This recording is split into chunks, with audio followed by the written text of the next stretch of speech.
tahun 2018. Bagi Ibu Siti Lestari, tidur bukanlah pelepasan, melainkan sebuah perjalanan lain menuju pusaran badai kesedihan.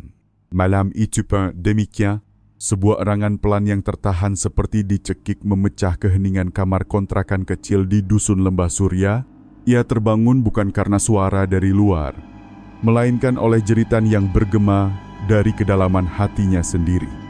Dada Ibu Siti naik turun, berusaha mereguk udara yang syarat aroma getah karet dan lembab. Namun setiap tarikan napas justru terasa menambah keputusasaan. Keringat dingin mengucur, membawa rasa asin getir dari air mata yang telah lama kering. Dalam kegelapan, matanya kosong, menatap tembus segala benda di sekitarnya. Sebab pikirannya masih terkurung dalam dunia itu, dunia yang sama. Pertemuan yang menyakitkan tanpa akhir. Kini telah 7 malam berturut-turut. 5 tahun 1825 hari dan malam rasa kehilangan anaknya, Maya Trihandayani, telah mengikis Ibu Siti dari seorang perempuan paruh baya yang kuat menjadi seorang nenek renta berusia 60 tahun. Yang tampak seperti telah melewati 70, waktu mungkin bisa menghapus banyak hal. Tapi baginya, waktu hanyalah pisau yang terus memperdalam luka. Maya, anak tunggalnya yang cantik dan berbakti, menghilang tanpa jejak pada tahun 2013. Di usia baru 22, gadis itu datang ke tanah seberang dengan impian sederhana mencari sedikit uang untuk memperbaiki atap rumah ibunya yang bocor. Namun ia lenyap begitu saja, meninggalkan kehampaan tak bertepi dan satu berkas perkara dengan tulisan dingin hilang tanpa sebab yang jelas. Ibu Siti telah datang ke sini, menangis hingga air matanya habis di Polsek Lembah Surya. Menelusuri tiap blok hutan karet luas, sambil memanggil nama anaknya dalam keputusasaan. Namun 5 tahun berlalu, harapan padam, tinggal perih yang membara. Hingga seminggu lalu, mimpi itu datang begitu jelas, begitu hidup. Tiap detailnya menusuk batin, bukan potongan ingatan samar, melainkan seolah film bergerak lambat. Satu pertemuan menyakitkan yang terus berulang saban malam.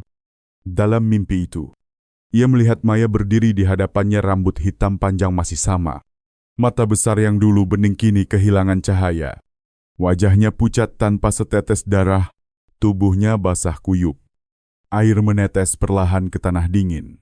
Maya tak menangis, ia hanya menatap ibunya dengan pandangan pilu yang membuat dada sesak. Gadis itu mengangkat tangan kurusnya yang pucat, menunjuk ke arah jauh, ke balik kabut hutan karet yang samar dalam embun pagi. Suaranya tak keluar dari tenggorokan, melainkan bergema dari suatu tempat yang dingin dan hancur di kedalaman. Ibu, aku kedinginan, sangat dingin. Setiap kali begitu, Ibu Siti ingin berlari memeluknya, ingin menghangatkan tubuh anaknya. Namun ada tembok tak kasat mata memisahkan mereka. Ia hanya bisa berdiri, menatap anaknya menggigil dalam kesepian. Carilah aku, Bu. Di bawah pohon karet yang berbekas luka bulan sabit, dekat sungai yang mengering, kalimat itu berulang setiap malam. Terpatri di pikirannya lebih jelas daripada suara manapun yang pernah ia dengar dalam sadar. Malam demi malam, Maya kembali, menunjuk ke arah yang sama, berkata hal yang sama, lalu menghilang ke dalam kabut dingin menjelang fajar. Awalnya, Ibu Siti mengira semua itu hanyalah hasil dari kerinduan yang menyesakkan dada.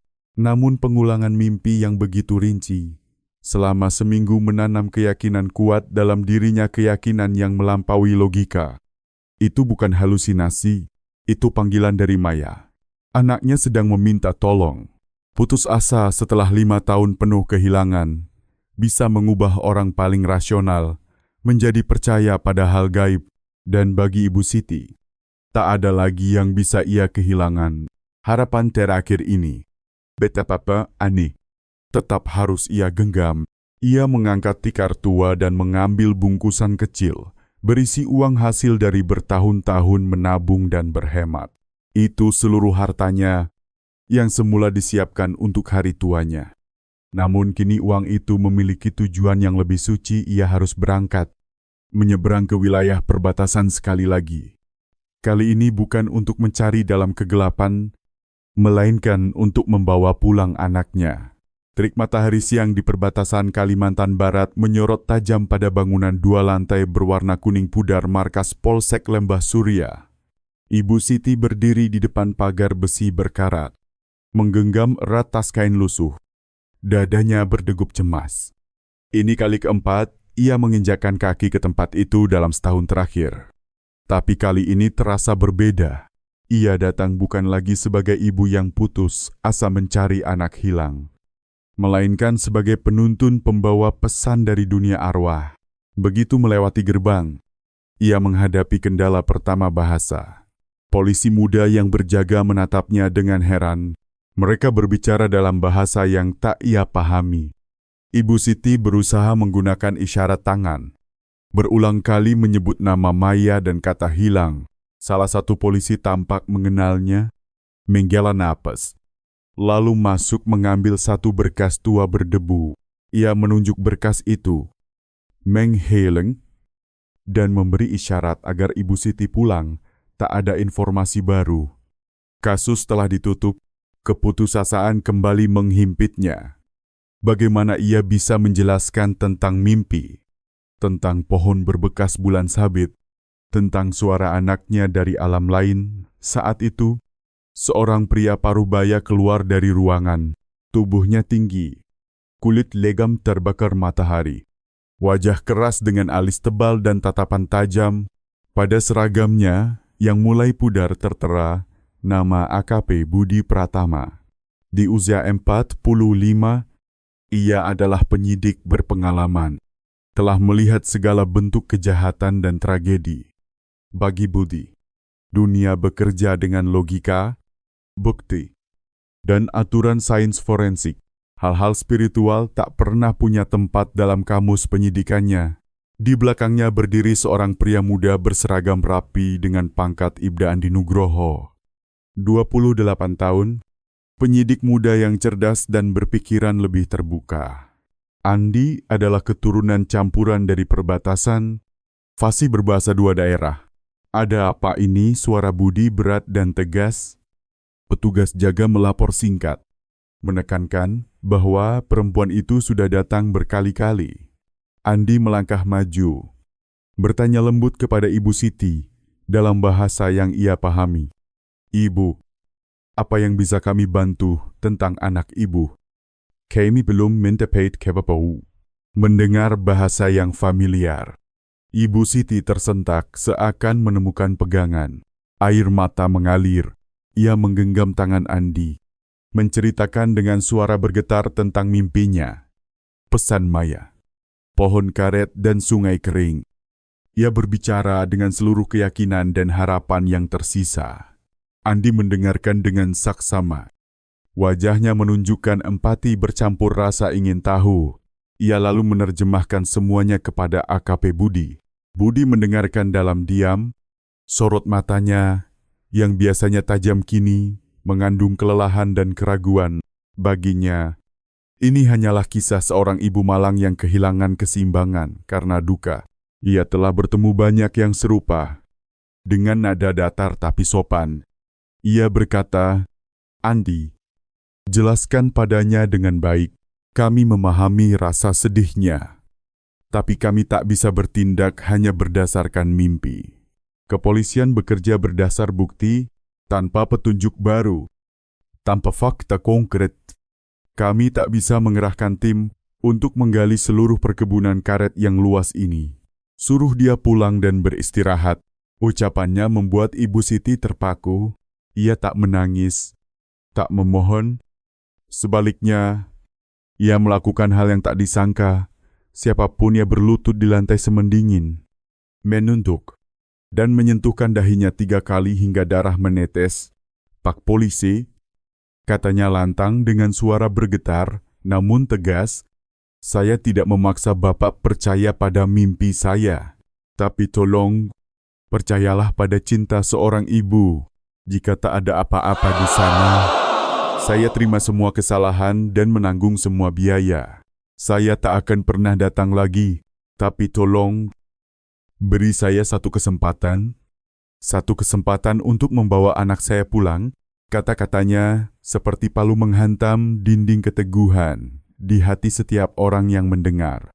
Budi yang semula telah berbalik langkah, tiba-tiba terhenti. Ia tak menoleh. Tapi bayangan perempuan tua dengan dahi berdarah itu terus menghantui pikirannya. Ia seorang polisi, penjaga keadilan, tapi ia juga seorang ayah. Ia tahu rasa kehilangan yang menembus hingga ke tulang. Malam itu, Budi tak bisa tidur. Ia kembali ke ruang kerjanya, menyalakan lampu meja tua, membuka lagi berkas kasus hilangnya Mayatri Handayani. Kertasnya telah menguning, berdebu, dingin oleh waktu. 5 tahun lalu, ia sendiri yang menangani kasus itu. Laporan menyebut Maya menghilang setelah bertengkar dengan pacarnya, Hendra Wijaya. Penyelidikan waktu itu buntu tanpa saksi, tanpa tanda kekerasan, tanpa permintaan tebusan. Hendra punya alibi lemah, tapi tak ada bukti untuk menjeratnya. Perkebunan karet begitu luas, mencari orang hilang di sana, ibarat mencari jarum di lautan daun. Kasus itu pun mengendap, tertimbun di antara ratusan berkas lain. Namun malam ini, membaca kembali setiap baris laporan, Budi merasa ada sesuatu yang janggal, terlalu banyak titik kosong. Maya bukan hanya punya satu hubungan asmara, ia gadis cantik. Dan di lingkungan pekerja kasar seperti ini, kecantikan bisa jadi malapetaka. Budi menatap keluar jendela, mengingat mata Ibu Siti, mata yang bukan gila, tapi penuh luka dan keyakinan yang tak tergoyahkan. Ia tak percaya pada mimpi, tapi ia percaya pada intuisi seorang ibu, pada ikatan batin yang kadang tak bisa dijelaskan oleh ilmu apapun, dan ia juga percaya pada naluri seorang penyidik berpengalaman. Ada sesuatu yang tidak beres. Hilangnya Maya terlalu tiba-tiba, terlalu sunyi dalam dirinya. Sebuah keputusan nekat mulai tumbuh. Ia tahu, ia tak bisa resmi membuka kembali penyelidikan hanya karena mimpi. Namun kali ini, hatinya berkata lain. Pimpinan tidak akan pernah menyetujui, tetapi Budi bisa mengambil jalan lain. Keesokan paginya, AKP Budi Pratama mengumpulkan sebuah tim kecil beranggotakan orang-orang yang paling ia percaya, termasuk Ibda Andi Nugroho. Hari ini kita adakan latihan taktis, ujar Budi dengan nada serius. Materinya penelusuran ulang area-area yang patut dicurigai terkait sebuah perkara lama di perkebunan karet Lembah Surya. Ini kegiatan internal, tidak untuk disebarluaskan. Ibda Andi, tolong undang Ibu Siti Lestari ke sini. Katakan kami memerlukan bantuan beliau untuk menandai beberapa lokasi. Andi memandang Budi. Sorot matanya jelas menampakkan keterkejutannya sekaligus rasa terima kasih. Ia paham, atasannya yang biasanya kaku dan sangat prosedural, itu baru saja mengambil keputusan yang sepenuhnya bertentangan dengan prinsip besinya. Bukan keputusan karena perintah, melainkan karena suara hati dan belas kasih. Keputusan tak terduga itu justru menjadi satu-satunya sinar harapan bagi seorang ibu yang bernasib malang. Mobil bak ganda milik kepolisian menderu berat menapaki jalan tanah merah yang bergelombang, menembus jajaran pohon karet yang lurus dan rapat seolah memanjang tanpa akhir. Perkebunan Lembah Surya begitu luas, mampu menelan bulat siapa saja yang nekat masuk terlalu jauh ke dalamnya. Suasana di dalam mobil terasa tegang. AKP Budi duduk di kursi penumpang depan. Rahangnya mengeras, tatapannya lurus ke depan. Ia sedang mempertaruhkan reputasinya pada kisah yang bagi banyak orang terdengar tak masuk akal. Jika pencarian ini berujung nihil, ia siap menanggung teguran atasan dan ejekan rekan-rekan. Ibda Andi duduk di bangku belakang bersama Ibu Siti. Andi mencoba mengajak bicara agar Ibu Siti tenang, tetapi perempuan itu seperti tak mendengar. Ia duduk kaku, menatap kosong keluar jendela seakan berada di dunia lain. Ia bergerak seperti seorang pengigau, seperti orang yang menapak jejak petunjuk tak kasat mata yang hanya ia sendiri yang mampu melihatnya. Belok ke jalur itu, ucapnya tiba-tiba, suara serak, menunjuk ke sebuah lorong setapak yang nyaris tertutup semak. Sopir melirik Budi lewat kaca spion. Budi mengangguk, mobil membelok memasuki setapak. Dahan-dahan mencambuk dinding bak mobil menimbulkan bunyi gesekan. Kian ke dalam, suasana kian sepi dan liar. Ini adalah tepian perkebunan. Tempat pohon-pohon karet telah tua. Jarang dirawat, berhenti. Kata Ibu Siti, mobil berhenti mendadak. Semua turun. Udara di sini lembab berat. Beraroma daun busuk. Keheningan hampir mutlak. Hanya ada desis angin menyisir kanopi karet. Ibu Siti melangkah tanpa ragu. Menerabas rimbun semak ke depan. Budi, Andi, dan 2 polisi lain menyusul tergesa, menenteng senter dan peralatan yang diperlukan. Mereka berjalan kira-kira beberapa ratus meter, sampai di depan tampak sebidang tanah lapang kecil. Di sisi sebuah alur sungai yang sudah mengering, menyingkap bongkah-bongkah batu sepi tertutup lumut hijau. Ibu Siti mendadak berdiri kaku. Tubuhnya bergetar. Ia menengadah, dan saat itulah mereka melihatnya. Di tengah bidang tanah itu berdiri sebatang pohon karet tua yang jauh lebih besar dari pohon-pohon lain. Kulit batangnya kasar, pudar, penuh bekas usia. Pada ketinggian setara mata, tampak sebuah bekas luka besar. Mungkin akibat sambaran petir atau benturan dahsyat bertahun-tahun silam. Luka itu telah menutup, tetapi bentuknya masih utuh, sebuah lengkung sempurna menyerupai bulan sabit yang seakan menggantung di batang pohon. Semua orang menahan napas. Kebetulan yang menakjubkan ini membuat bahkan seorang rasional seperti AKP Budi merasakan aliran dingin menjalari tulang punggungnya. Ciri-cirinya persis seperti yang digambarkan Ibu Siti dalam mimpi. Ibu Siti terhuyung mendekat, berlutut di pangkal batang. Telapak tangannya yang gemetar menyentuh kulit pohon yang beralur. Ia tidak menangis, tetapi seluruh tubuhnya bergetar oleh emosi yang tertahan selama bertahun-tahun. Maya, ibu sudah datang. Nak, Budi menarik napas panjang untuk menenangkan diri. Betapapun anehnya awal mula pencarian ini, di hadapannya kini terbentang calon TKP. Ia memberi aba-aba kepada tim. Ibta Andi, pasang garis pembatas. Kita sterilkan radius 10 meter dari pangkal batang. Tidak ada yang masuk tanpa perintah. Suaranya tegas, menarik semua kembali ke disiplin penyelidikan pidana. Udara tegang sampai-sampai terasa mencekik.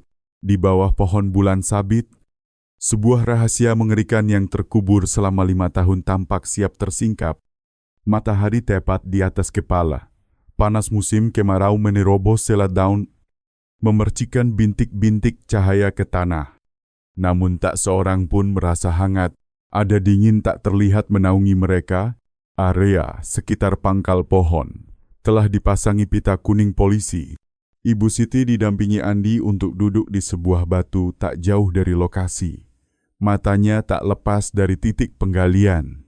AKP Budi mengenakan sarung tangan. Memimpin langsung. Ia tidak menggunakan cangkul besar. Ia tahu, jika di bawah sana ada jenazah, maka segala sesuatu di sekitarnya adalah barang bukti. Mereka memakai sekop tangan dan pisau kecil khusus, mengikis tanah lapis demi lapis dengan hati-hati dan teliti. Lapisan permukaan terasa padat, tetapi setelah kedalaman kira-kira 20 cm, tanah berubah lebih gembur dari lazimnya. Itu tanda jelas pernah ada penggalian. Tak ada yang saling berbicara, hanya bunyi seret sekop, napas yang memburu, dan degup jantung yang menggedor dada. Lalu sesuatu tampak ketika kedalaman mencapai sekitar setengah meter. Aroma busuk khas mulai merayap di udara, bau kematian yang meski tertahan tanah selama 5 tahun tetap sanggup menyergap indera. Memiku mual. Udara yang sejak tadi pekat kian terasa menekan. Masker. Sekarang. Perintah Budi. Suaranya serak. Penggalian dilanjutkan. Bau anyir kian menyengat. Ujung sekop seorang anggota menyentuh sesuatu yang lunak namun liat. Ia tersentak. Menarik alatnya. Budi berlutut. Menyibak tanah terakhir. Dengan tangan, muncul sudut terpal plastik hijau yang telah lapuk. Belepotan tanah lembab dan akar. Deichikicu. Waktu seolah berhenti dari kejauhan. Meski tak melihat jelas. Ibu Siti seperti merasakan sesuatu yang buruk. Ia berdiri dan hendak berlari mendekat. Andi cepat-cepat menahan. Ibu. Tenang. Mohon tenang. Budi memberi isyarat pada dua anggotanya. Mereka mengangkat terpal perlahan. Lapisan yang getas itu koyak. Di bawahnya, pada lubang yang tergesa digali, terbaring kerangka manusia. Kerangka itu meringkuk, diselubungi sisa pakaian yang hampir seluruhnya membusuk. Rambut hitam panjang masih ada, menggumpal melekat tanah. Pemandangan yang mengguncang membuka tabir kekejian pelaku dan penderitaan korban. Ibu Siti sempat melihat sekelebat, lalu menyerit panjang. Jeritan pilu yang membelah kesunyian hutan, bukan lagi suara manusia, melainkan pekik makhluk terluka sampai ke dasar. Ia ambruk pingsan. Andi dan seorang polisi lain sigap menolongnya. Di lokasi, Budi sempat tertegun. Ia telah berkali-kali melihat mayat dan TKP keji, tetapi tak pernah seperti ini sebuah perkara yang tersibak dari mimpi seorang ibu. Ia menarik napas dalam, menyingkirkan emosi pribadi. Kembali ke peran komandan. Jangan sentuh apapun. Bekukan TKP sepenuhnya. Saya hubungi Lab 4 dan pos komando sekarang juga. Dalam kurang dari 1 jam, sudut terpencil di bawah pohon karet bulan sabit berubah menjadi kawasan operasi. Puluhan polisi hadir, membentuk 3 lapis pengamanan untuk mencegah siapapun mendekat tanpa wewenang. Kabar ditemukannya sebuah kerangka manusia cepat menyebar, menggemparkan seluruh perkebunan Lembah Surya. Tim teknik identifikasi dan forensik dari kota tiba lengkap dengan APD putih. Tampak seperti ilmuwan di laboratorium terbuka. Semua berjalan dalam sunyi yang tertib, terdengar hanya klik kamera, percakapan singkat teknis, dan digest radio. AKP Budi berdiri di luar garis. Wajah setegar batu. Tatapan menyapu setiap perubahan. Taruhan yang ia ambil membuahkan hasil bukan kemenangan untuk dirayakan, melainkan pengukuhan sebuah tragedi. Dr. Forensik, pria tua berkacamata tebal, melakukan pemeriksaan awal di tempat. Korban perempuan, usia sekitar 20-25, ucapnya datar. Melihat sisa jaringan dan kondisi kerangka, perkiraan waktu kematian 4-6 tahun. Sejalan dengan laporan hilang 5 tahun silam, ia melanjutkan lebih teliti. Pada tulang iga kiri terdapat retakan. Tulang tengkorak sisi pelipis kanan tampak retak besar. Indikasi hantaman kuat oleh benda tumpul keras. Ada tanda kekerasan dari luar. Ini jelas bukan kematian alami. Setiap temuannya bagaikan paluan yang menegaskan hakikat perkara. Ini pembunuhan. Mayat dikubur untuk menghilangkan jejak secara amat keji. Sementara itu, tim identifikasi menyaring setiap genggam tanah. Mencari barang bukti sekecil apapun, mereka mengumpulkan sampel tanah, tumbuhan, serangga, dan apa saja yang bisa membantu menentukan waktu serta situasi kejadian. Segala sesuatu berlangsung terukur dan profesional. Perkara hilangnya mayat Tri Handayani yang selama 5 tahun tertutup debu kini resmi dibuka kembali. Ia bukan lagi berkas orang hilang, melainkan dinaikkan menjadi perkara pidana sangat serius. Rapat perkara kilat digelar di tempat, dipimpin AKP Budi dan pimpinan yang baru tiba. Berdasarkan hasil awal, sebuah tim khusus dibentuk di lokasi, atas peran sebagai penemu dan penggerak yang membuka kembali perkara. AKP Budi Pratama ditunjuk sebagai ketua tim khusus, memimpin penyidikan dan perburuan pelaku. Tugas di depan mata amat berat. Setelah 5 tahun, pelaku bisa saja menghilang jauh. Saksi-saksi mungkin lupa atau pindah. Jejak fisik nyaris terhapus waktu. Penyelidikan ini akan menjadi perlombaan melawan masa lalu. Pertarungan untuk membalik lembar-lembar berkas yang telah rapuh dan menemukan kebenaran dari tumpukan abu. Menatap kerangka yang perlahan dimasukkan ke kantong jenazah khusus, Budi mengepalkan tangan. Ia tahu, perjalanan menegakkan keadilan untuk Mayatri Handayani baru benar-benar dimulai dan mau tak mau. Panggilan dari arwah korban itulah yang menyalakan langkah pertama. 3 hari setelah penggalian yang mengguncang itu, suasana di kantor tim reserse kriminal tetap sangat tegang. Laporan pemeriksaan forensik terperinci pertama telah dikirim dan kini tergeletak di meja kerja AKP Budi Pratama. Setiap baris kalimat di dalamnya seolah menjadi kepingan penting yang menyusun kembali detik-detik terakhir, penuh derita milik korban. Laporan tersebut menegaskan bahwa identitas korban hampir bisa dipastikan adalah Mayatri Handayani. Perbandingan struktur tulang rahang dan beberapa ciri pencatatan gigi yang tersimpan dalam rekam medis lamanya menunjukkan kecocokan hingga 98%. Untuk memastikan secara mutlak, sampel DNA dari tulang telah dikirim untuk diuji dan dicocokkan dengan sampel milik Ibu Siti Lestari. Namun hasil ini masih memerlukan tambahan waktu. Penyebab kematian pun dijabarkan dengan jelas korban mengalami serangan brutal. Terdapat setidaknya 3 luka tusuk di bagian dada yang disebabkan oleh benda tajam. Kemungkinan sebilah pisau, retakan pada tulang iga merupakan konsekuensi dari tusukan-tusukan tersebut.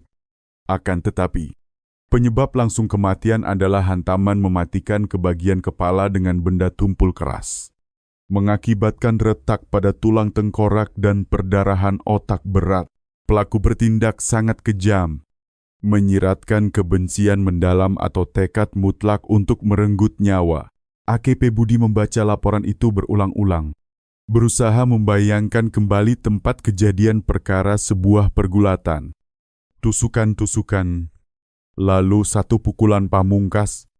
Setelahnya, upaya menghilangkan jejak dilakukan tergesa-gesa. Namun rincian terpenting kunci yang mungkin memecah kebuntuan terletak pada catatan kecil di bagian akhir laporan. Tulisan tangan dokter forensik. Saat membersihkan tulang-tulang tangan kanan korban, mereka menemukan benda asing mungil yang terselip rapat di sela ruas-ruas jari. Benda itu telah diambil dan disegel sebagai barang bukti.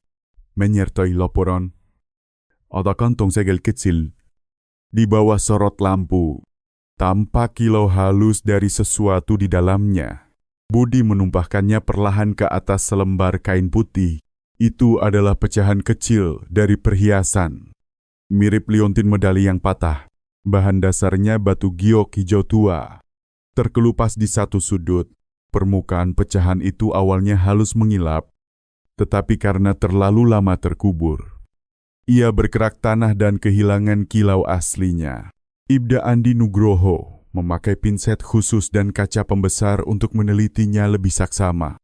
Komandan, seru Andi pelan namun tegang. Di permukaannya ada sebuah karakter yang terukir sangat samar. Budi menunduk, mengamati lewat lensa. Benar meski tergerus waktu, masih dapat dikenali satu aksara Han yang dipahat dengan gaya kaligrafi klasik sebuah huruf V.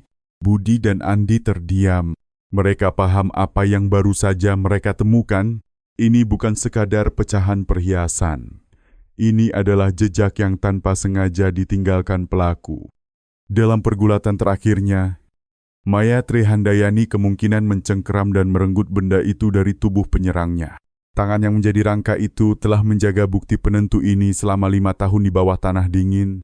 Itulah tuduhan paling lantang. Meski tanpa suara, dari sang mendiang, satu aksara V. Arah penyidikan kini menjadi jelas.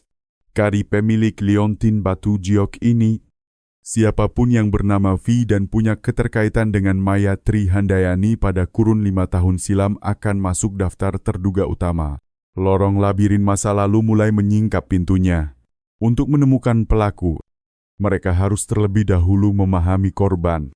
AKP Budi Pratama dan Ibda Andi Nugroho memulai perjalanan mundur menelusuri waktu, berupaya menyusun potret utuh tentang Maya 5 tahun sebelumnya. Berkas lama hanya menyuguhkan data kering, mereka butuh detail hidup, kekharing relasi, dan konflik tersembunyi. Mereka kembali ke perkebunan karet Lembah Surya, bukan sebagai penyidik berseragam dengan kendaraan dinas, melainkan sebagai orang yang diam-diam menghimpun informasi. Perkebunan setelah 5 tahun banyak berubah. Sebagian pekerja lama sudah pulang kampung, sebagian pindah. Namun masih ada orang-orang yang dulu tinggal dan bekerja bersama Maya. Mereka mendatangi rumah-rumah kontrakan lama, berbincang dengan pengelola, tetangga, dan orang-orang yang pernah berinteraksi. Peleng-peleng. Sosok Maya muncul lebih jelas, seorang gadis muda cantik, sedikit menonjol dibanding pekerja perempuan lain rajin, pendiam, hidup tertutup, tetapi kecantikannya tak mungkin luput dari perhatian. Bersama perhatian itu, rumitnya relasi pun mengikuti. Seorang ibu pemilik warung yang sudah berjualan lebih dari 10 tahun mengingat, anak itu, Maya, cantik sekali, kulitnya cerah, tubuhnya semampai. Banyak lelaki di perkebunan tergila-gila, tapi dia tertutup. Jarang terlihat pergi dengan siapapun selain sahabat karibnya. Sahabat tanya Andi, ibu ingat namanya Ratna Dewi. Jawab sang ibu, dua anak itu seperti bayangan satu sama lain. Hanya saja Ratna lebih lincah dan supel. Setelah Maya hilang, Daya menangis hebat. Satu nama baru pun muncul, Ratna Dewi. Mereka kemudian berbicara dengan beberapa pekerja pria yang dulu satu regu dengan Maya. Maya baik, tapi wataknya tegar. Kata seorang pria sekitar 40 tahun, dia punya pacar namanya Hendra Wijaya. Laki-laki itu sayang sekali, tapi cemburunya parah. Saya beberapa kali lihat mereka bertengkar. Sepele tapi panas. Hendra bahkan pernah mengancam memukul. Hendra Wijaya nama itu memang sudah ada di berkas lama. Terduga utama saat itu, dari rangkaian wawancara, dua nama paling sering disebut terkait hari-hari terakhir Maya adalah Hendra Wijaya, si mantan pacar penuh gejolak, dan Ratna Dewi, sahabat yang diyakini mengetahui semua rahasia. Budi mencatat keduanya hati-hati dalam buku kecilnya. Inilah dua pintu pertama yang harus mereka ketuk di labirin masa, lalu satu orang dengan motif asmara. Satu orang yang mungkin memegang kunci informasi. Penyelidikan pun memusat pada dua mata rantai ini. Potret korban telah tergambar, dan dari situ bayang-bayang para terduga mulai merayap keluar dari kabut 5 tahun yang lalu. Surat panggilan dikirim ke alamat Hendra Wijaya. 5 tahun adalah waktu yang cukup untuk mengubah manusia. Hendra kini bukan lagi pemuda pekerja yang meledak-ledak. Usianya hampir 30. Telah beristri dan punya seorang anak laki-laki, mengelola bengkel motor kecil di kota kecamatan, tak jauh dari perkebunan Lembah Surya. Saat dua mobil polisi berhenti di depan bengkelnya, Hendra sedang menunduk memperbaiki motor pelanggan. Melihat Budi dan Andi masuk, wajahnya berubah. Kegelisahan jelas memancar di matanya. Ia buru-buru mengelap tangan berminyak pada lap lusuh. Mempersilakan para penyidik ke dalam di ruang pemeriksaan polsek. Atmosfer menegang. Hendra duduk berhadapan dengan Budi. Kedua tangannya saling menggenggam di atas meja. Jemarinya mencubit-cubit satu sama lain tanpa henti. Saudara Hendra Wijaya, Budi memulai. Suaranya datar namun berwibawa. Kami memanggil saudara untuk menjelaskan beberapa hal terkait hilangnya Maya Trihandayani pada tahun 2013. Belakangan ini, ada temuan baru. Budi sengaja membiarkannya samar. Mengamati reaksi Hendra. Lelaki itu menelan ludah. Tenggorokannya kering. Pak, kejadian itu sudah lama. Saya sudah menyampaikan semua yang saya tahu. Kami mengerti, sambung Budi. Tapi kami ingin mendengar kembali. Ceritakan hari terakhir saudara bertemu Maya. Hendra mulai berkisah. Suaranya mengandung getar. Ia mengakui hari itu mereka bertengkar hebat. Alasan klasik cemburu. Hendra mencurigai Maya punya pria lain, seseorang yang lebih kaya dan berpengaruh. Ia berkata, Maya meminta putus. Dan dalam amarah, ia menggukap kata-kata kasar. Setelah pertengkaran, Maya pergi. Itu terakhir kali saya melihatnya. Tutup Hendra. Malam itu saudara di mana? Apa yang saudara lakukan, tanya Andi. Disinilah titik terlemah dari keterangan Hendra. Saya pulang ke kontrakan sendirian. Saya minum banyak. Saya mabuk sampai tak sadar. Saat bangun, sudah pagi. Alibi yang nyaris tak bernilai sendirian. Mabuk. Tanpa saksi. Sekara waktu. Motif. Dan dorongan emosi. Semuanya cukup untuk membuatnya bisa menjadi pelaku. Apakah saudara pernah memukul atau mengancam Maya, tanya Budi terus terang. Hendra menunduk. Kami bertengkar. Pernah baku dorong. Tapi saya mencintainya.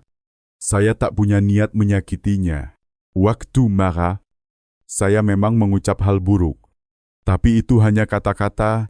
Wawancara berlangsung lebih dari 2 jam. Hendra tampak kooperatif, tetapi tetap menyisakan jarak. Kecemasannya nyata. Namun Budi tak merasakan kepanikan khas seorang pembunuh yang tersudut. Ia lebih mirip orang yang dihantui masa lalu. Takut terseret dalam perkara yang tidak ia lakukan. Namun, dengan motif yang jelas dan alibi rapuh, Hendra Wijaya segera ditempatkan di urutan pertama daftar terduga. Kecurigaan seakan kembali mengarah padanya. Sama seperti 5 tahun silam. Meski begitu, Budi menyimpan rasa ganjal bahwa kisah ini tak sesederhana itu. Keesokan harinya, Budi dan Andi mendatangi salon kecil milik Ratna Dewi. Berbeda dengan Hendra, Ratna tampak sangat terkejut dan berduka saat mendengar jasad Maya telah ditemukan. Ia menutup wajah, menangis terseduh. Air mata mengalir di pipi yang dirias rapi. Ya Tuhan, Maya, akhirnya kamu ditemukan juga, Ratna meratap pilu. Sebuah lakon duka yang terasa sempurna. Aku menunggu hari ini selama bertahun-tahun. Kalian tahu, katanya. Kupikir dia pergi ke suatu tempat saja. Tak kusangka, setelah ditenangkan Andi, Ratna sedikit lebih tenang. Ia mempersilakan 2 penyidik masuk, lalu mulai mengisahkan persahabatan mereka yang sedekat saudara kandung.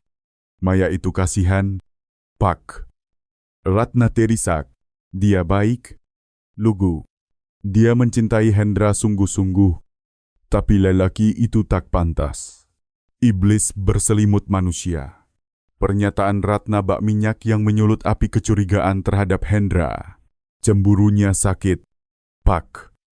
Ratna melanjutkan, mata menyala marah. Dia mengontrol Maya sampai hal-hal kecil. Maya pergi kemana? Dengan siapa? Semua harus dia tahu. Dia melarang Maya bergaul. Sering aku lihat Maya menangis karena dipukul. Pernah dia datang ke kontrakan kami. Merusak barang. Mengancam akan membunuh Maya dan siapa saja yang berani mendekat. Apakah kamu tahu penyebab spesifik pertengkaran terakhir mereka, tanya Budi. Matanya mengamati tiap ekspresi di wajah Ratna. Eda. Ratna menegaskan, hari itu Maya sudah bulat tekadnya. Dia tak sanggup lagi. Dia bilang padaku akan memutuskan hubungan dengan Hendra. Aku menahannya. Aku bilang, pelan-pelan saya. Jangan sampai Hendra kalap. Bahaya sekali. Tapi dia tak mau mendengar. Dia bilang, lebih baik mati daripada hidup dengan laki-laki seperti itu. Siapa sangka ucapan itu jadi kenyataan. Ratna kembali menangis. Kesaksiannya terdengar sangat runtut, jelas, dan penuh emosi. Setiap detail selaras dengan apa yang sudah polisi ketahui tentang hubungan Maya dan Hendra. Ratna melukiskan gambaran sempurna tentang seorang pacar kasar, cemburu buta, yang didorong keputusan putus lalu menghabisi kekasihnya. Dengan begitu, ia ikut mengukuhkan posisi Hendra Wijaya sebagai terduga utama. Selain Hendra, apakah Maya punya konflik dengan orang lain atau hubungan khusus dengan siapapun, tanya Ibda Andi Nugroho. Ratna menggeleng. Tidak, Maya sangat tertutup. Selain aku, dia tak dekat dengan siapa-siapa. Semua masalahnya berasal dari Hendra. Dia pelakunya. Pasti, tangkap dia dan buat dia bertanggung jawab. Pertemuan berakhir. Dalam perjalanan pulang, Andi berkata, keterangan Ratna bernilai sekali, semuanya mengarah ke Hendra. Motif, sifat, kesempatan semua terkumpul. AKP Budi Pratama tidak menanggapi. Ia hanya menatap keluar jendela. Alis tebalnya berkerut. Kesaksian Ratna terlalu sempurna. Begitu sempurna hingga mencurigakan. Dalam pengalaman menyidiknya, Budi tahu hal yang terlalu jelas dan terlalu mudah kerap justru jebakan paling cermat. Pecahan giok dengan aksara V masih menjadi tanda tanya besar. Tim khusus kemudian menyisir seluruh daftar pekerja dan pengelola perkebunan karet Lembah Surya dari 5 tahun silam. Ada 3 orang berinisial atau bernama Wifi. Tetapi 2 di antaranya hanya pekerja musiman yang sudah lama pergi dan tak punya keterkaitan khusus dengan Maya. Satu nama yang menonjol adalah Gunawan Wijaya, pengelola mandor besar seluruh perkebunan. Budi dan Andi memutuskan datang langsung ke kantor operasional tempat Gunawan bekerja, rumah 2 lantai yang rapi di pusat area administrasi. Terpisah dari barisan kontrakan pekerja yang sederhana. Gunawan Wijaya, lelaki sekitar 50 tahun, bertubuh kukuh, berwajah kotak, dengan pandangan tajam menyiratkan kuasa. Ia menyambut 2 polisi itu dengan sikap kooperatif. Namun terdengar congkak. Saya sudah dengar soal penemuan jenazah pekerja perempuan itu, ucapnya berlagak iba. Tragedi yang menyedihkan. Sebagai pengelola, saya siap bekerja sama penuh agar pelaku segera tertangkap. Terima kasih, kata Budi. Langsung ke pokok persoalan, kami datang untuk menanyakan beberapa hal tentang Mayatri Handayani. 5 tahun lalu, apa kesan Anda tentang dia? Gunawan mengangkat bahu. Senyum tipis tersungging. Maaf, perkebunan ini ratusan pekerja. Orang datang dan pergi. Sulit bagi saya mengingat satu persatu. Apalagi setelah sekian tahun, tapi saya bisa menyuruh staf memeriksa absen dan berkas lama bila dibutuhkan. Kami bukan menanyakan urusan kerja, tekan Budi. Kami ingin tahu hubungan pribadi. Apakah Anda pernah berhubungan atau bertemu khusus dengan Maya? Tatap mata Gunawan sedetik dingin, namun cepat ditutupi. Tidak sama sekali. Prinsip saya tidak menjalin hubungan pribadi dengan bawahan, itu kunci disiplin. Jawabannya licin. Tanpa yeda ragu, Budi mengamati saksama. Namun tak menemukan celah. Pak Gunawan Wijaya. Andi menyela pelan. Kami mendapat informasi Anda menyukai barang antik, khususnya batu giok. Benarkah? Pertanyaan itu membuat Gunawan sedikit tersentak. Ia melirik tajam Andi. Sedikit Sakaobi. Apa hubungannya dengan kasus ini? Tidak langsung, sahut Andi tenang. Kami hanya mengumpulkan konteks. Apakah Anda pernah kehilangan perhiasan giok, misalnya liontin? Gunawan tertawa-tawa kaku. Kalian ini teliti juga ya? Tapi saya sangat hati-hati soal koleksi. Tidak pernah kehilangan apapun. Percakapan usai tanpa hasil. Gunawan terlalu licin dan tertutup. Ia telah membangun tembok pertahanan yang nyaris sempurna. Meninggalkan kantor itu, Budi tahu mereka sedang berhadapan dengan lawan yang tidak mudah. Jika pecahan giok itu memang milik Gunawan, dia takkan mudah terpeleset. Permainan akal baru saja dimulai, sementara Gunawan masih menjadi variabel tak terpecahkan. Tim memutuskan terus menekan terduga utama Hendra Wijaya. Surat perintah penggeledahan darurat terhadap tempat tinggal lamanya pada 5 tahun lalu segera dilaksanakan. Kontrakan reot itu kini sudah berganti penghuni. Namun berkat kerja sama pemilik, para penyidik mengobrak-abrik setiap sudut. Mereka tak menemukan senjata atau jejak DNA bernilai setelah sekian tahun, tetapi di celah lemari tua, mereka menemukan kotak kayu kecil yang terlupakan. Di dalamnya terdapat beberapa kenang-kenangan Hendra dan Maya. Dan yang paling penting segepok surat tulisan tangan dari Maya untuk Hendra. Tulisan Maya lembut, tetapi isinya tegas. Surat-surat itu ditulis dalam kurun sekitar 1 bulan sebelum ia hilang. Aku tak sanggup lagi. Hendra, cintamu bukan perhatian itu kepemilikan. Penjara. Aku perlu bebas. Perlu bernapas. Jangan cari aku lagi. Kita selesai. Aku tak lagi mencintaimu. Tolong hormati keputusanku. Surat terakhir ditulis beberapa hari sebelum tragedi. Bahkan lebih tajam jika kamu terus mengancam aku dan orang-orang di sekelilingku. Aku akan melapor polisi. Semuanya sudah kelewatan. Lepaskan aku. Surat-surat itu menjadi bukti tak terbantahkan adanya konflik memuncak. Motif Hendra tampak kian terang, laki-laki yang ditinggalkan. Mengancam. Bertemperamen panas dan cemburu tak sehat cukup alasan untuk berbuat nekat. Bukti melawan Hendra kian menumpuk. Di internal tim khusus, opini mulai condong pada hipotesis bahwa Hendra adalah pelaku. Banyak yang mengusulkan penahanan sementara guna pendalaman, namun AKP Budi masih merasa ada yang janggal, terlalu sempurna, terlalu pas. Seolah ada tangan tak terlihat yang menata semua. Supaya penyidikan mengalir ke alur yang diskenariokan, Budi memutuskan menunda penangkapan. Biarkan dia di luar. Ujarnya dalam rapat, kita pantau terus. Jika dia pelakunya, cepat atau lambat dia lengah. Jika bukan, penangkapan sekarang bisa membuat ular sebenarnya masuk lebih dalam ke sarang. Keputusan itu menyulut sedikit perdebatan. Tetapi sebagai ketua tim, Budi punya hak putus. Ia perkaya. Dalam permainan rumit, kadang diam dan mengamati justru strategi paling efektif. Nalurinya mengatakan mangsa sejati masih bersembunyi rapat dalam bayang-bayang.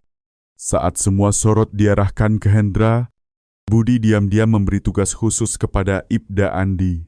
Gali lebih dalam tentang Ratna Dewi. Sahabat korban, jangan sampai dia tahu. Pesannya, telusuri kehidupannya, relasinya, dan terutama kondisi keuangannya 5 tahun lalu. Andi, dengan kepekaan anak muda, bergerak senyap, ia tak lagi menghubungi Ratna. Sebaliknya, ia mendatangi tetangga lama, rekan kerja dulu, dan orang-orang yang tahu tentang Ratna, namun bukan sahabat dekatnya. Satu detail aneh mulai muncul. Seorang ibu yang pernah menyewakan kamar kepada Ratna bercerita. Dulu Ratna susah. Nak, kelihatannya lincah dan modis. Tapi utang menumpuk, dia gemar judi togel. Penagih sering datang. Pernah berhari-hari menghilang sembunyi dari kejaran. Informasi ini bertolak belakang dengan citra sahabat berduka yang selama ini Ratna tampilkan. Seseorang yang tenggelam utang, bagaimana mungkin punya ruang memikirkan orang lain sedalam itu? Andi menggali lebih jauh dan menemukan seorang kenalan judi Ratna. Setelah sempat ragu, orang itu membuka fakta mencengangkan. Ratna itu nekat. Dia utang ke saya tidak kecil. Tapi anehnya, sekitar 1 bulan setelah Maya hilang, dia mendadak punya uang. Dia memanggil saya. Melunasi semuanya. Pokok dan bunga, sepeser pun tak kurang. Setelah itu, saya dengar dia bisa buka salon kecil. Orang-orang heran dari mana uangnya. 1 bulan setelah Maya menghilang, patokan waktu itu menyambar pikiran Andi. Seseorang yang terlilit utang, mendadak punya dana besar untuk melunasi semua dan memulai usaha, tepat setelah sahabat satu-satunya lenyap secara misterius. Sulit menyebutnya kebetulan. Retakan pertama pun muncul di selubung sempurna Ratna Dewi. Di balik air mata dan kata-kata duka, tampaknya tersembunyi rahasia gelap, rahasia uang, Andi segera melapor kepada AKP Budi. Hipotesis penyidikan pun berbelok tak terduga. Temuan Andi membuka arah baru.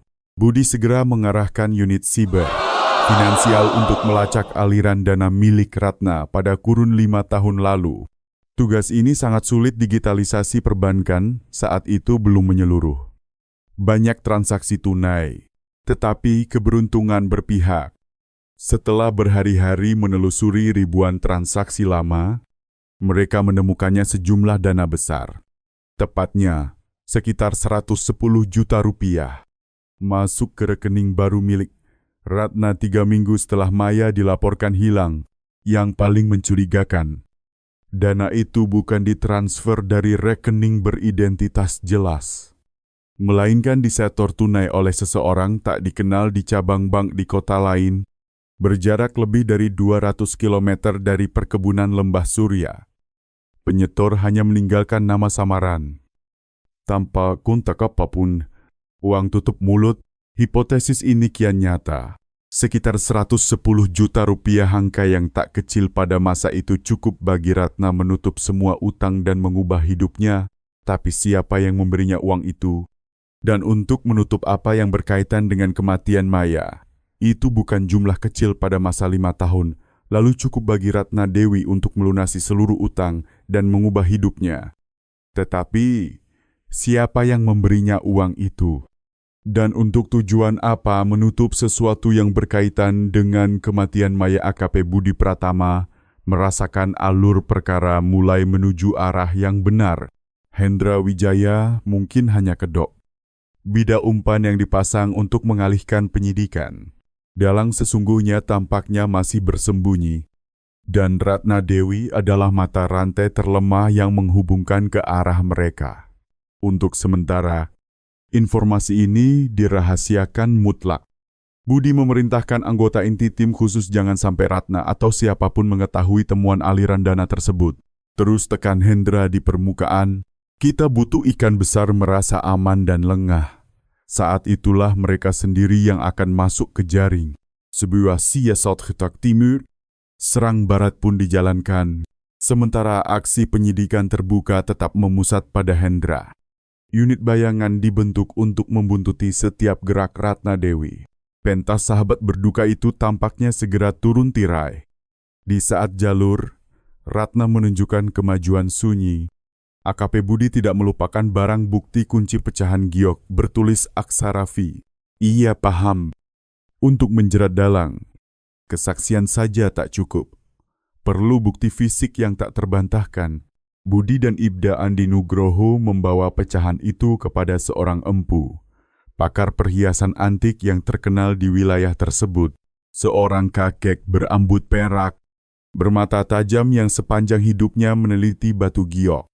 Menyipitkan mata begitu melihat pecahan itu. Ia memakai sarung tangan, lalu menggunakan kaca pembesar khusus. Memeriksa setiap detail. Ini giok piris kualitas baik.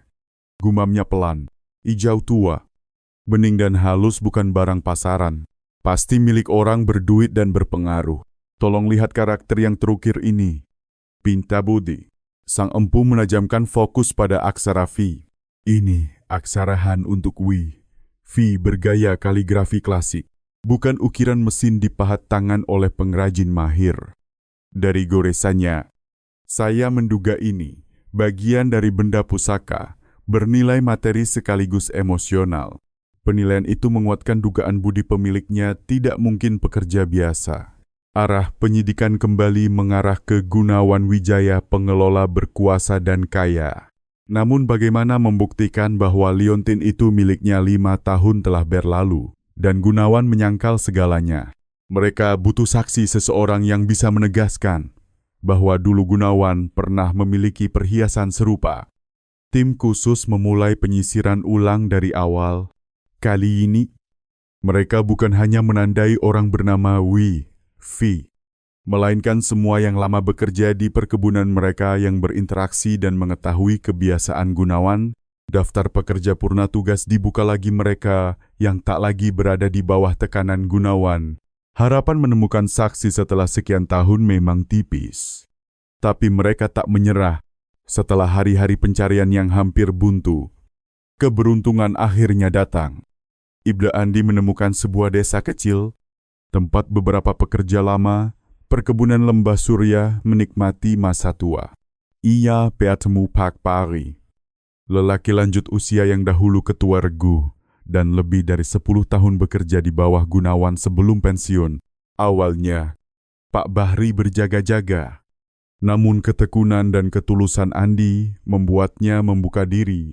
Andi tidak langsung menanyakan Liontin. Ia menunjukkan sketsa detail pecahan giok dan bertanya apakah Pak Bahri pernah melihat perhiasan serupa. Sekejap, wajah keriput Pak Bahri mengeras. Matanya membesar, memantulkan kaget bercampur cemas. Ini mirip sekali, sangat mirip dengan milik Pak Gunawan dulu. Ia terbata. Degup Andi memaku. Namun ia tetap tenang. Bapak bisa ceritakan lebih rinci? Pak Bahri menarik napas panjang, melirik kanan kiri seolah takut ada yang menguping. Pak Gunawan dulu selalu pakai liontin giok di leher, tidak pernah dilepas. Katanya warisan leluhur, pembawa hoki dan kuasa. Saya ingat betul, karena pernah suatu kali dia pamer waktu mabuk. Bentuknya sama persis seperti sketsa ini. Ada aksara Tionghoa di tengah. Sekarang beliau masih memakainya, desak Andi. Pak Bahri menggeleng. Tidak, sudah lama saya tidak melihat dia memakai itu. Kira-kira 5 atau 6 tahun lalu. Tiba-tiba dia tak pakai lagi. Ada yang penasaran. Dia kuma menipis, bilang hilang waktu patroli di hutan karet. Setelah itu, tak ada yang berani bertanya. Kira-kira 5 tahun yang lalu patokan waktu itu tepat dengan hilangnya Maya. Inilah kesaksian yang mereka cari, tak terduga namun tegas.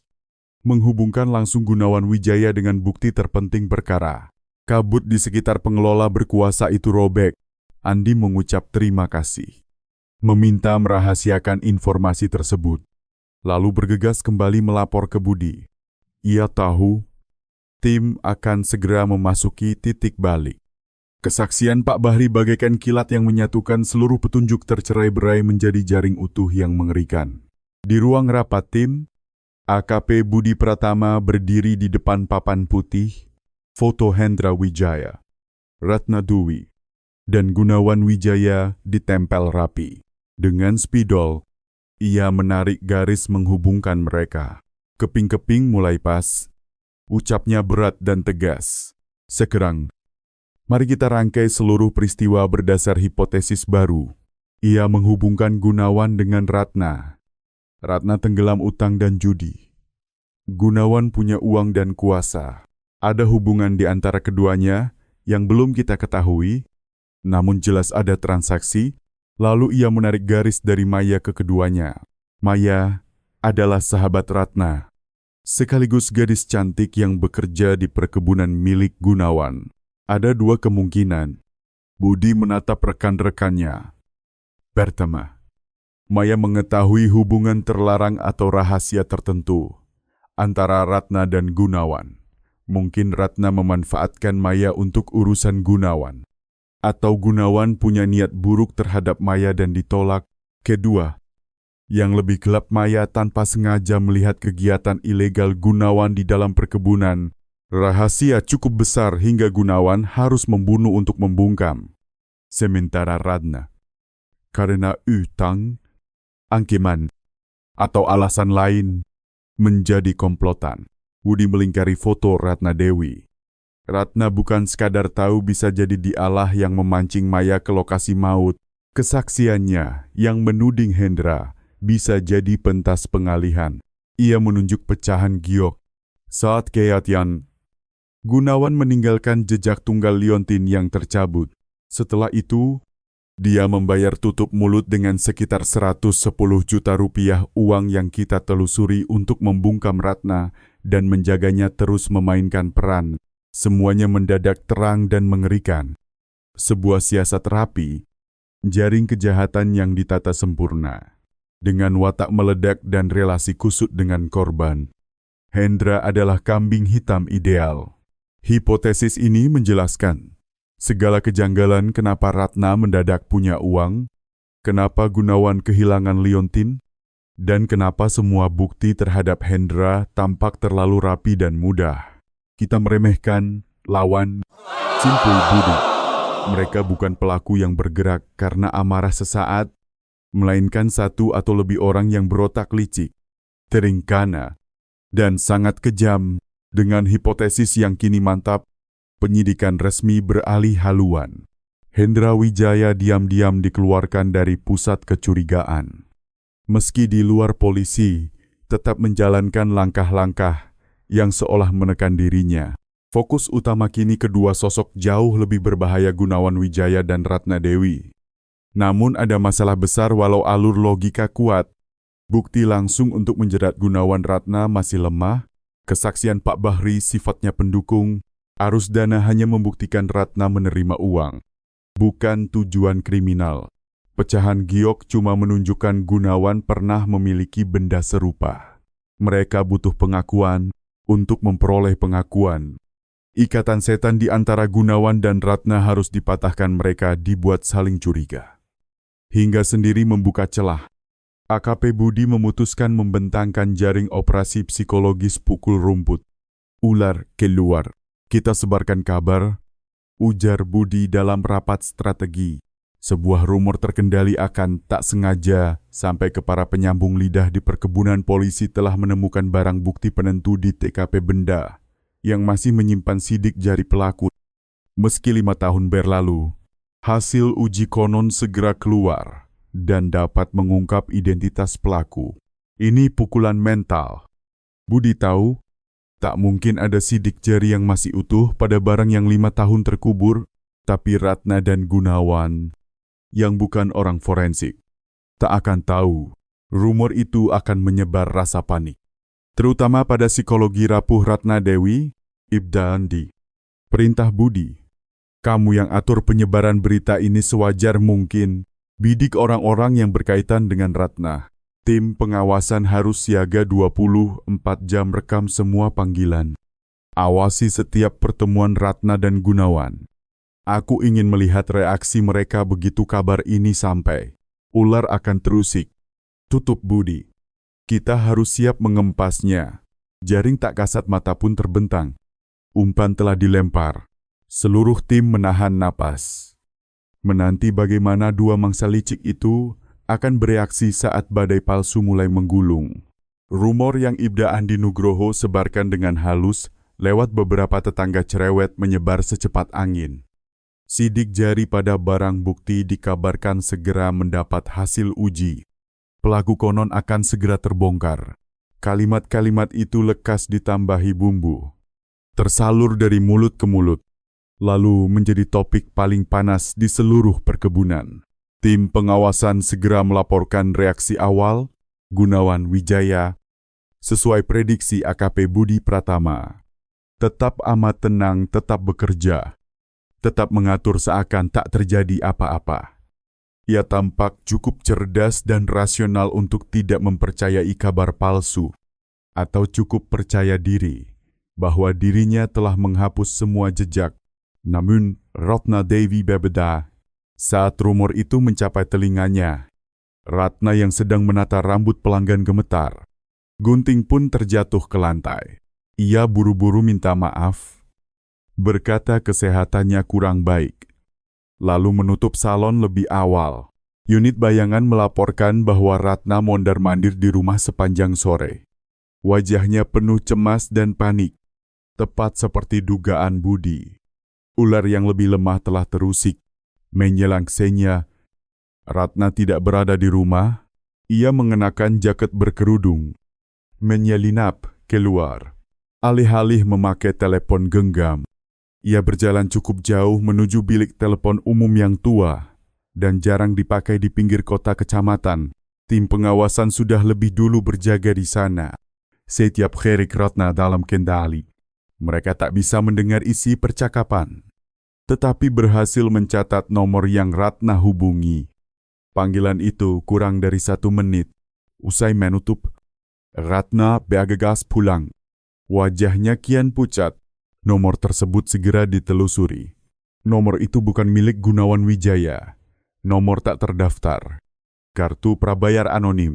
Namun berdasarkan lokasi menara pemancar, para penyidik menentukan posisi ponsel penerima saat itu tepat di area kantor operasional perkebunan Lembah Surya, tempat Gunawan bekerja. Meski tidak berhubungan langsung satu sama lain, kelicikan Ratna dan kecocokan lokasi menandaskan satu hal: mereka berkomunikasi. Rumor polisi telah berdaya guna. Kepanikan Ratna memaksanya mencari sang dalang. Keterkaitan mereka kini terbuka. Saatnya menarik jaring, ucap AKP Budi dingin. Siapkan surat panggilan.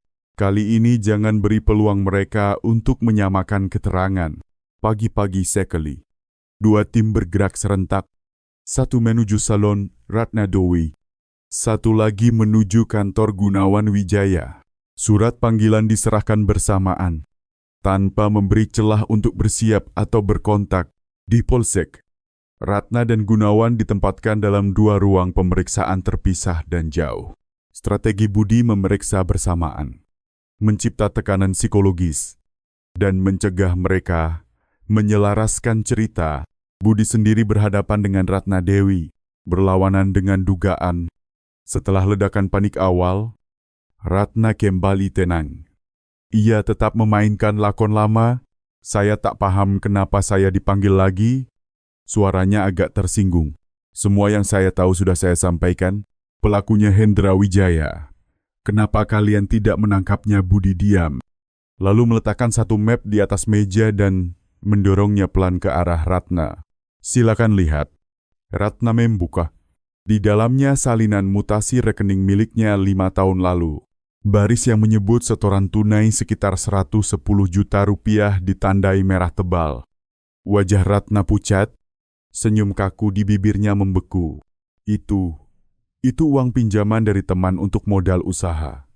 Elaknya, teman yang sebaik itu meminjamkan uang sebanyak itu tanpa perjanjian tertulis. Bahkan bersusah payah menyetor tunai di kota lain, desak Budi. Sebutkan namanya. Ratna terkunci. Ia mulai gemetar. Selubung yang selama ini kuat mulai retak. Uang itu masuk ke rekeningmu 3 minggu setelah Maya Trihandayani sahabatmu dilaporkan hilang. Budi mengetuk psikis Ratna dengan nada palu. Kau jelaskan apa tentang kebetulan ini? Itu pinjaman atau uang tutup mulut? Ratna Dwi. Ratna menunduk. Bahunya bergetar. Ia tak bisa lagi menyangkal. Tetapi belum berani mengaku ia tahu. Sekali bicara, tak ada jalan pulang. Sementara itu, di ruang sebelah, Ibda Andi berhadapan dengan Gunawan Wijaya. Berbeda dari Ratna, Gunawan sangat santai. Bahkan arogan menyilangkan kaki, merapatkan tangan di dada.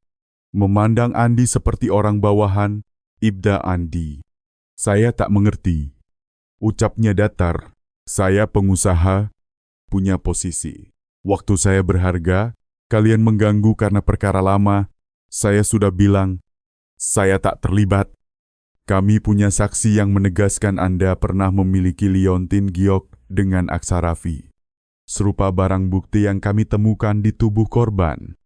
Kata Andi, mencari celah di sikapnya. Gunawan mendengus. Saksi kakek pikun pensiunan nilai hukumnya apa? Mungkin saya pernah punya yang mirip. Mungkin tidak. Siapa yang ingat peristiwa bertahun-tahun lalu? Di dunia ini berapa banyak orang bernama Wifi? Berapa banyak liontin? Kalian tak bisa menjerat saya dengan kebetulan kabur. Ia terlalu licik, paham hukum. Tahu bukti langsung versus dugaan. Ia yakin setelah 5 tahun, polisi tak punya sesuatu yang cukup kuat. Kalau begitu, panggilan dari telepon umum tadi malam, bagaimana? Andi mengeluarkan kartu berikut. Ratna Dewi menelepon nomor yang terlokasi di area kantor Anda. Penjelasan Anda. Gunawan mengangkat bahu. Mungkin dia menghubungi pekerja di sekitar. Kantor saya adalah pusat area. Sinyal telepon terkumpul di situ wajar.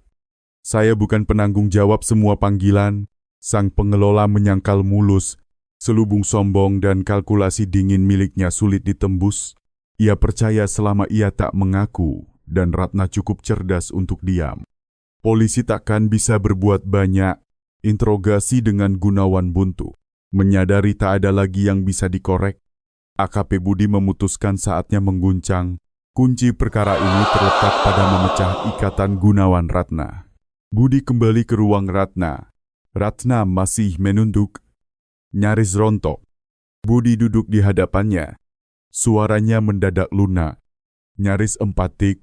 Ratna Dewi, aku tahu kau takut, tapi ada satu hal yang harus kau tahu. Ia menatap tepat ke mata Ratna. Gunawan Wijaya sudah mengaku. Ratna terkesiap, mata membesar. Antara ragu dan ngeri, Budi melanjutkan kebohongan profesionalnya. Tanpa sebersit ekspresi. Dia cerdas, semua dia lempar ke kamu. Katanya kamulah dalang terlilit utang, merencanakan membunuh sahabat untuk merampas harta. Dia bilang engkau yang menghabisi Maya. Lalu panik dan memohon bantuannya. Karena iba, dia membantu mengubur dan memberimu uang agar memulai hidup baru. Dia hanya mau mengakui menutupi kejahatan. Sementara pembunuhan dia bebankan penuh kepadamu. Tiap kata Budi menusuk ketakutan terbesar Ratna dikhianati, ditinggalkan, dijadikan tumbal. Wajah Ratna pucat, lalu mengeras ungu oleh marah dan benci. Tidak, mustahil dia berbohong. Gagapnya, kami percaya siapa itu tak penting. Budi mendingin. Yang penting kesaksiannya ditambah bukti uang, cukup untuk menghukum kamu sebagai otak. Hukuman mati nyaris tak terelak. Ia mendorong selembar kertas kosong dan pena ke Ratna. Sekarang ada dua pilihan. Tegas Budi. 1. Terus diam dan biarkan Gunawan melempar semua ke lehermu. Lalu sendirian menanggung vonis terberat. 2. Berterus terang. Jelaskan seluruh kebenaran. Sebut peranmu dan peran Gunawan. Sebagai pendamping pelaku namun bersikap kooperatif. Kau bisa memperoleh keringanan hukuman, kau tidak harus mati, pikirkan cepat, waktu kita tidak banyak. Pukulan psikis itu membelah jalan Ratna binasa bersama Gunawan. Atau bicara demi menyelamatkan diri. Naluri bertahan hidup selalu lebih kuat daripada sumpah setia palsu. Hening menyelubungi ruangan. Ratna membatu. Pikirannya berputar, bayangan Gunawan yang barusan ia telepon untuk minta tolong kini menjelma iblis yang akan menumbalkannya. Amarah, takut, dan naluri hidup menindih semua loyalitas semu. Ia tak mau mati. Beberapa menit yang terasa sepanjang seabad berlalu, Ratna meraih pena dengan tangan gemetar. Air mata tertahan akhirnya jatuh bukan penyesalan, melainkan putus asa dan dendam. Dia iblis. Desis Ratna penuh benci. Saya akan mengaku. Saya akan ceritakan semuanya. Tirai rahasia terakhir pun terbuka. Dalam panik dan amarah, Ratna mengaku seluruh horor dari sore naas 5 tahun silam. Pengakuannya bukan hanya menguatkan hipotesis tim, tetapi juga menyingkap detail yang lebih kejam. Segalanya bermula dari utang judi Ratna, Demi Yuang. Ia mencuri diam-diam tabungan yang Maya titipkan padanya. Maya akhirnya tahu. Pertengkaran besar pun meledak di antara dua sahabat itu. Namun tragedi sejati terjadi ketika Maya, saat mencari Ratna untuk menuntut penjelasan, tersesat ke area terpencil di hutan karet. Di sana, ia melihat sesuatu yang tak seharusnya. Gunawan Wijaya sedang bertransaksi narkotika dalam jumlah besar dengan kelompok asing. Penyelundupan barang terlarang. Itulah rahasia terbesar sumber uang haram sang pengelola. Karena ketahuan, Gunawan Wijaya tidak memberi Maya Trihandayani jalan hidup. Ia mengejar dan mencengkeram Maya. Pada saat bersamaan, Ratna Dewi, karena takut Maya melapor polisi soal uang titipan yang ia curi, juga mencari Maya. Ratna menemukan Maya ketika Maya sudah dikuasai oleh Gunawan. Berdiri di hadapan dua pilihan menolong sahabat dan siap menanggung bahaya. Atau diam demi menyelamatkan diri. Ratna memilih jalan salah. Gunawan menetapkan syarat bantu, dia menyingkirkan Maya. Maka utang Ratna dihapus dan ia mendapat uang besar untuk memulai hidup baru. Atau Ratna akan berakhir seperti Maya, terbutakan oleh keserakahan dan ketakutan. Ratna menyetujui. Ia membekap dan mencekal Maya agar Gunawan bisa melancarkan aksi. Ratna menyaksikan seluruh adegan ketika sahabat dekatnya ditikam, dipukul, hingga tewas secara keji. Sesudahnya, ia sendiri membantu Gunawan menggali lubang dan mengubur jenazah Maya di bawah pohon karet. Sandiwara yang menimpakan kesalahan pada Hendra Wijaya juga dirancang berdua oleh Gunawan dan Ratna. Segalanya telah disusun dengan sempurna. Pengakuan Ratna direkam dan ditulis dengan cermat. Gambaran utuh perkara pun terbentang, lengkap dan mencekam. Seorang gadis muda meregang nyawa bukan hanya karena tangan penjahat, tetapi juga oleh pengkhianatan sahabat terdekatnya. Berbekal berita acara Ratna Dewi di tangan, AKP Budi Pratama kembali ke ruang pemeriksaan Gunawan Wijaya. Sang pengelola masih berlagak tenang dan angkuh. Ia percaya Ratna takkan berani membuka mulut. Tuan Gunawan Wijaya, sandiwara Anda selesai. Ujar Budi, menaruh alat perekam di atas meja. Ratna Dewi sudah mengakui semuanya. Gunawan menyeringai meremehkan. Keterangan seorang pecandu judi yang panik apa nilainya? Ia bisa mengarang apa saja demi menyelamatkan diri. Itu bukan bukti. Benar. Budi mengangguk, kesaksian bisa dipaksa. Bisa berbohong, karena itu kami siapkan sesuatu yang tak bisa berbohong. Budi memberi isyarat pada Ibda Andi Nugroho. Andi meletakkan di meja sebuah foto lama yang agak menguning. Itu foto keluarga. Diambil pada sebuah perayaan sekitar 5 tahun silam. Di foto, Gunawan Wijaya berdiri tersenyum di sisi istri dan anaknya. Ia tampak lebih muda dan lebih kurus. Namun, senyum congkak tak berubah. Di lehernya, di bawah sorot lampu kilat, menggantung liontin giok hijau berkilau utuh. Satu aksara V terpahat halus. Terlihat jelas, senyum di bibir Gunawan membeku. Ia menatap foto itu, lalu memandang Budi. Matanya mendelik. Ia tak menyangka polisi mampu menemukan benda seperti itu, bukti dari masa lalu yang tak terbantahkan. Foto ini diperoleh para penyidik dengan kesukaran, dari kerabat jauh mantan istrinya yang sudah lama berpisah. Kami sudah uji forensik digital, tutur Budi datar, tiap kata seperti paluan. Foto asli, tanpa rekayasa, liontin di leher Anda pada foto pola urat batu. Warna dan gores ukir selaras sempurna dengan pecahan yang kami temukan di genggaman Maya Trihandayani. Masih ada yang ingin Anda katakan? Tuan Gunawan tembok pertahanan yang kukuh. Kesombongan dan dinginnya sikap Gunawan runtuh total. Ia tahu segala penyangkalan kini sia-sia. Berhadapan dengan foto dan kebenaran yang tak terpatahkan. Gunawan lunglai. Ketenangan pura-pura sirna, berganti amukan liar.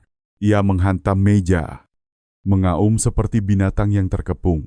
Perempuan, tolol Ratna, keparat ia memaki, membenci rekan yang mengkhianatinya. Setelah ledakan itu, hening. Gunawan terduduk, terengah.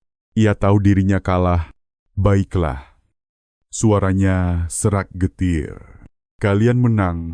Lalu Gunawan Wijaya mulai membuka semua pengakuan bukan dengan penyesalan, melainkan dengan dingin yang membuat bulu kuduk berdiri. Seolah menceritakan kisah orang lain. Ia mengakui bisnis barang terlarang. Ia menceritakan bagaimana Maya tanpa sengaja mengetahui. Anak itu terlalu ingin tahu. Cibirnya, ia melihat sesuatu yang tak selayaknya dilihat. Aku tak bisa membiarkannya hidup, ia akan merusak semua yang sudah kubangun. Ia merinci cara membekuk Maya, cara memakai uang dan ancaman untuk memaksa Ratna Dewi bersekongkol. Ia menggambarkan tindakan pembunuhan yang dilakukannya dengan detail yang mengerikan. Ia melawan keras. Gunawan menyeringai.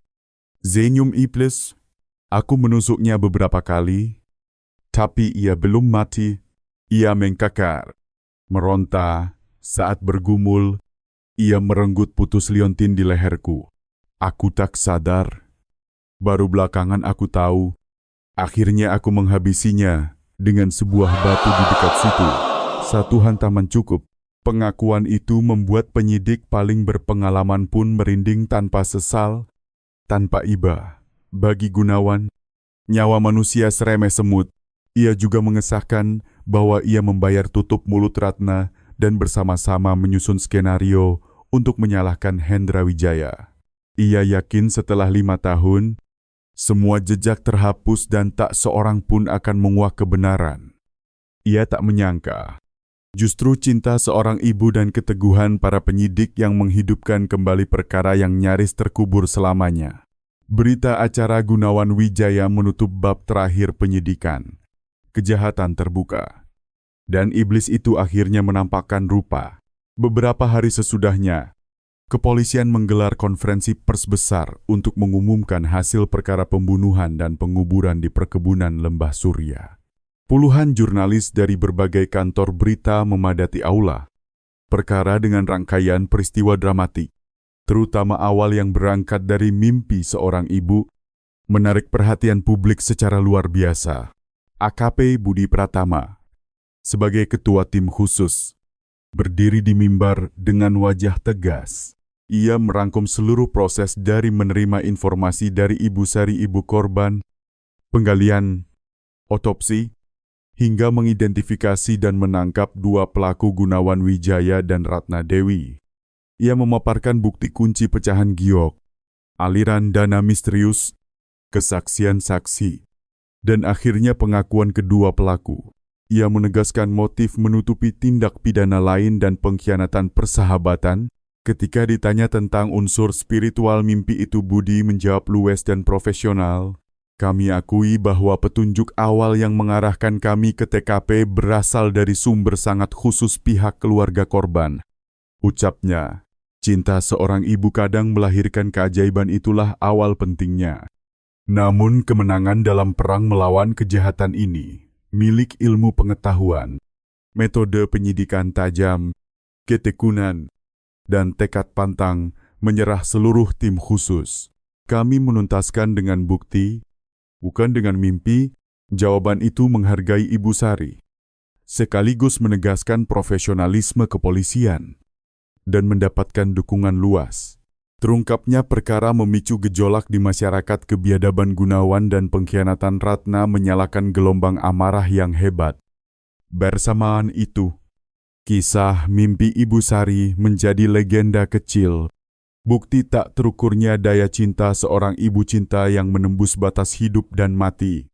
Usai konferensi, AKP Budi bertemu khusus dengan Ibu Sari. Ia telah mendapat perawatan medis dan psikologis.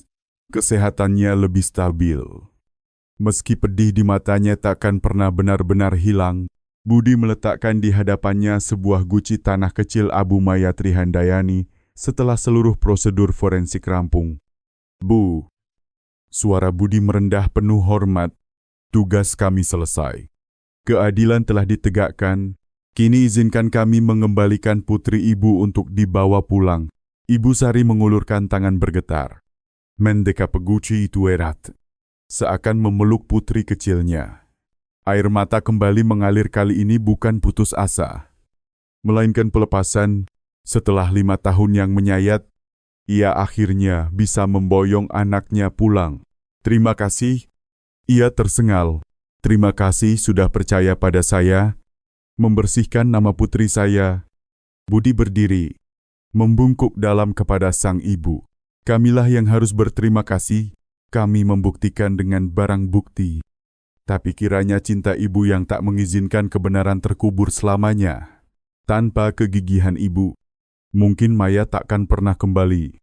Ibu Sari memeluk guci itu dan terisak.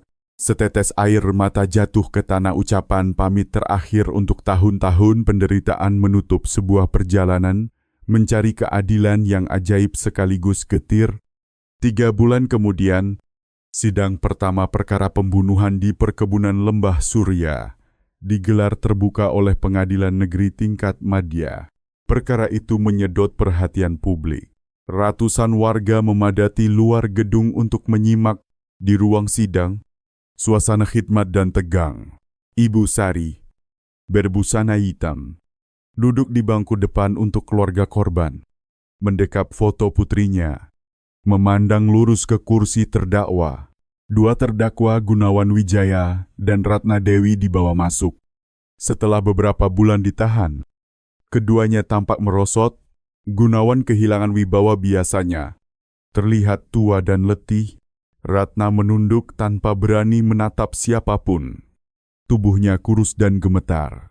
Jaksa membacakan dakwaan dengan suara tegas, membuka seluruh rekayasa, kebengkisan pembunuhan, dan rencana penutupan jejak secara gamblang. Ruang sidang hening, hanya isak tertahan terdengar.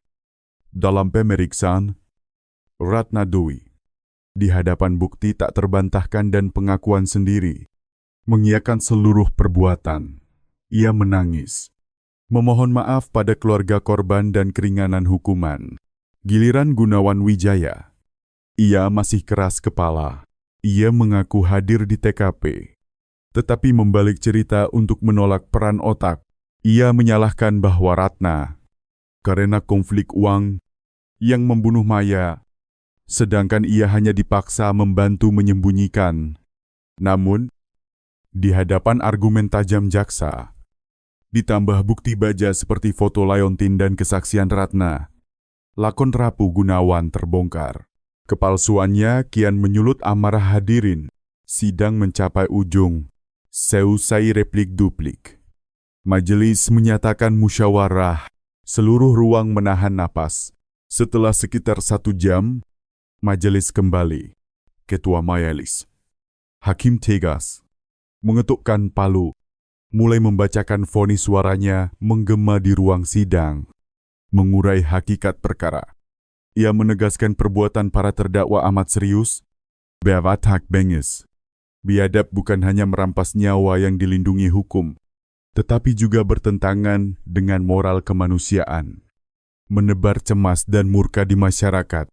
Perbuatan terdakwa Gunawan Wijaya, ditekannya, mencerminkan penghinaan terhadap hukum dan nyawa, dengan peran sebagai otak dan pelaku langsung pembunuhan keji. Tidak ada lagi peluang pembinaan, karenanya harus dijatuhi hukuman paling berat, disingkirkan selamanya dari kehidupan sosial. Seluruh ruang terdiam kaku ketika vonis dinyatakan Gunawan Wijaya terbukti bersalah melakukan pembunuhan berencana dan perdagangan gelap narkotika. Pidana kumulatif hukuman mati. Palu mengentak tegas, Gunawan goyah. Lututnya luluh, hingga petugas harus menopang. Ketua majelis meneruskan terhadap Ratna Dewi. Meski berperan sebagai pembantu aktif, selama penyidikan dan persidangan ia berterus terang, menunjukkan penyesalan, membantu aparat mengungkap hakikat perkara unsur, meringankan yang wajib dipertimbangkan. Ratna Dewi terbukti bersalah melakukan pembunuhan dan menyembunyikan kejahatan. Pidana kumulatif penjara seumur hidup, menenggak vonis. Ratna pecah menangis dan rebah. Keadilan akhirnya ditegakkan. Ibu Sari memeluk erat foto putrinya. Air mata mengalir, putusan keras, tepat pada orang dan perbuatan. Putrinya tak kembali, tetapi mungkin di atas sana ia bisa tersenyum. 1 tahun setelah putusan, perkebunan Lembah Surya tetap demikian, barisan pohon lurus, musim zadap ramai, hidup berjalan, dan kisah ngeri itu perlahan menjauh di ingatan warga. Ibu Sari, usai memakamkan putrinya di kampung halaman, memutuskan kembali ke sini. Ia tak lagi menjadi buruh, melainkan pengasuh kebun pembibitan di perkebunan. Hari ini, ia sendiri melangkah ke rimba karet, mencari pohon tua dengan luka berbentuk bulan sabit. Tempat itu tak lagi tampak suram. Cahaya menembus celah daun, menari di atas hamparan rumput muda. Di kaki pohon, Ibu Sari meletakkan serangkai krisan putih. Ia tak menangis, Ia duduk hening, berbincang dengan putrinya, bercerita tentang bibit-bibit yang baru ia semai, tentang rencana hari esok. Duka masih tertanam, namun ia menemukan damai. Ia ingin tinggal di tanah ini, tempat putrinya beristirahat, untuk mengubah tanah yang dulu menyimpan laut menjadi lahan yang menumbuhkan hayat baru. Dari kejauhan, di sebuah bukit kecil, AKP Budi Pratama berdiri memerhatikan. Ia kebetulan melintas dalam tugas dan singgah. Menyaksikan ketentraman Ibu Sari di bawah pohon itu, hatinya penuh rasa yang sulit dilukiskan. Perkara telah usai, namun meninggalkan padanya renungan tentang batas rapuh antara sains dan yang tak terjelaskan. Antara logika setegas batu dan keajaiban, ia tetap polisi yang percaya pada bukti. Tetapi juga percaya ada kekuatan tak kasat mata cinta, duka, keteguhan hal-hal yang tak membiarkan kejahatan terkubur selamanya. Hutan karet tetap hening, tetapi di bawah bulan sabit pada batang tua, tak lagi tersimpan rahasia dosa. Yang ada sosok seorang ibu menyemai kehidupan di tanah tempat putrinya rebah. Itulah kelahiran kembali kemenangan terakhir, yang paling bermakna. Dari keadilan dan kasih sayang,